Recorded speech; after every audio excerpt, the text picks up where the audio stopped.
I think the common myth still to this day is you got to put 20% down on a home.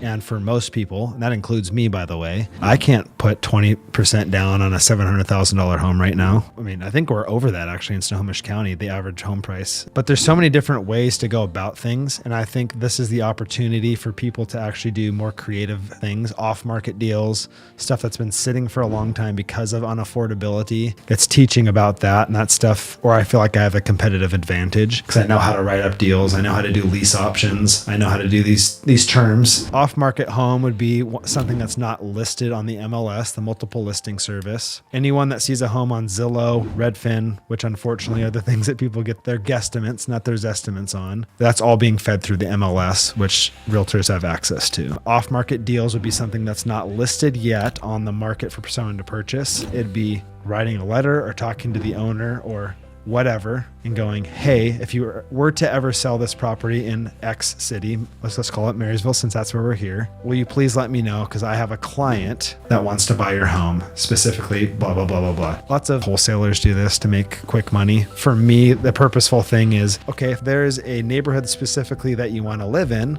let's go drive that neighborhood. I want to know exactly what your story is and why you want to live in that neighborhood. How many bedrooms do you need? Why do you need that many bedrooms? Why does your yard need to be X big? Do you have a dog? Do you have a cat? Do you have kids? What's going to fit your life? And what are the non-negotiables and what are the negotiables? So we can walk through that and go, okay, this home's not going to work right away, so I'm not even going to send it to you to look at. Okay, this is negotiable. Let's push it through. Let's go look at it. Let's see what that looks like. Now something's off market. There's still a potential to do that. It's just you don't have the open houses and stuff like that because it's not on market. It'd be more of a knock, knock, knock. Hey, my name's Tyler. I work for Keller Williams North Sound. I would love to know if this is something that you plan on owning long term or if you plan on potentially dumping this to, get into a more manageable housing situation. No, I never plan to sell it. Okay, fair enough. If you do have the bug to do that and something happens in your life, will you please let me know? Because I've got a client that's super interested in this and they want to live in this neighborhood specifically. Or in fact, they want to live in this house specifically for X reason.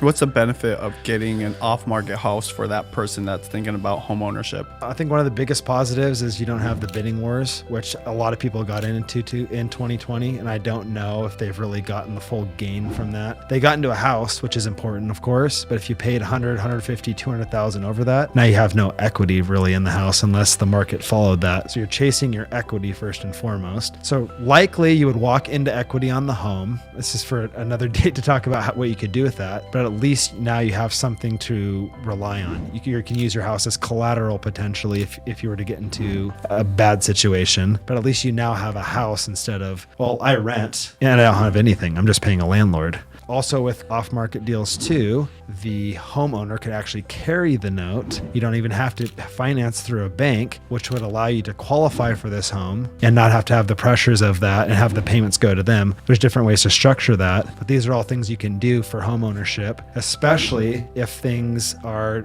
not even listed yet. That's a huge opportunity because there's no other eyes on it. What else should people know about buying a house in 2026, even though homes are super unaffordable? You talk about off-market stuff and some of the benefits there. Obviously, talking to an agent. Anything else that they should be doing? Sure. I think just collaborating with families. I think we're seeing things change a lot in the landscape of things. It's sometimes multiple families under one roof because that's how affordability works. There's a lot of mother-in-laws and ADUs out there now. I mean, that's becoming more common. So multifamily isn't as much of an issue as people would think, right? So I think the misconceptions about multi-generational living is getting a big fat house. You got family living on the hallway on one side. You got your family living on the other, but things have changed drastically in that. And I think that can still happen. You're going to get issues with HOAs, I think, coming up. That's what I'm seeing anyways, because there's too many cars and stuff parked in these areas. We've had to cut off homes because of that and looking at the HOA docs. But that allows you to have a separate unit in your backyard where you could have a family member live, or you could put your teenager that's being a piece of shit.